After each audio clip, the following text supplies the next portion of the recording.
Lyman Hall's football program is experiencing a resurgence this offseason. Over 60 boys and 2 girls showed up for spring ball. That's almost 3 times more than in 2016, and their last winning squad was in 1985. The answer could be in part by their new coaching staff. The Board of Education voted in head coach Bill Ryrock, and Bill brought in a very familiar face, Dominic Colavito. And it sounds like a cliche, but I think it's kind of been my life's work. And coach, train, motivate. I'm a firm believer in those 3 things. I've been successful coaching youth football, created a flag football league in partnership with the NFL flag. I'm still waiting for that call for the NFL. That's my next step.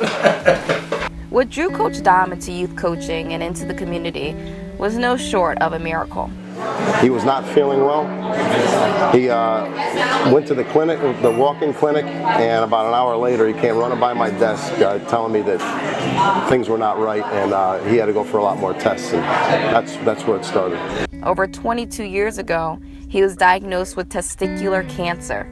After a year of test treatments and being told he would never have kids and weighing as little as 85 pounds, Dom was ultimately transferred to hospice, and a priest was sent to his bedside for his final goodbye. I was given my last rites and told I would not survive. It was July 4th. There were code blues going on all around me, and basically it was the weirdest thing. I hadn't got up in 10 days, I hadn't eaten in 10 days, and something happened that day where I just got up and I started screaming. I'll never forget it.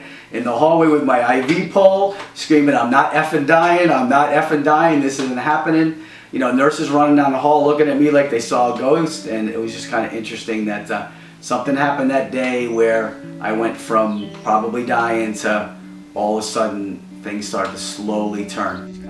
While Dom was in remission, legendary NC State coach Jimmy Valvano lost his battle to cancer. It was Jimmy Valvano's famous speech, "Never Give Up," that inspired Dom to use coaching and sports as a facilitator for giving back to his community.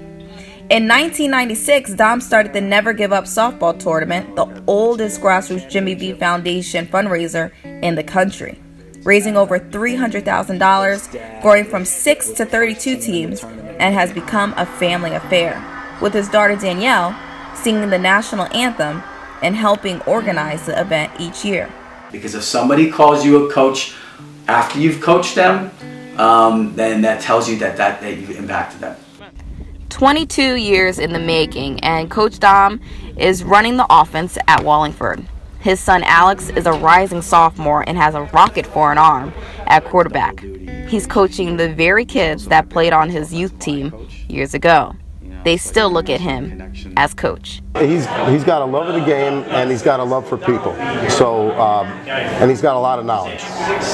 So all those ingredients mesh very well, and it makes him, one of the best, maybe the best coach I've ever seen. Still wondering why so many kids are showing up? Well, they're looking pretty good.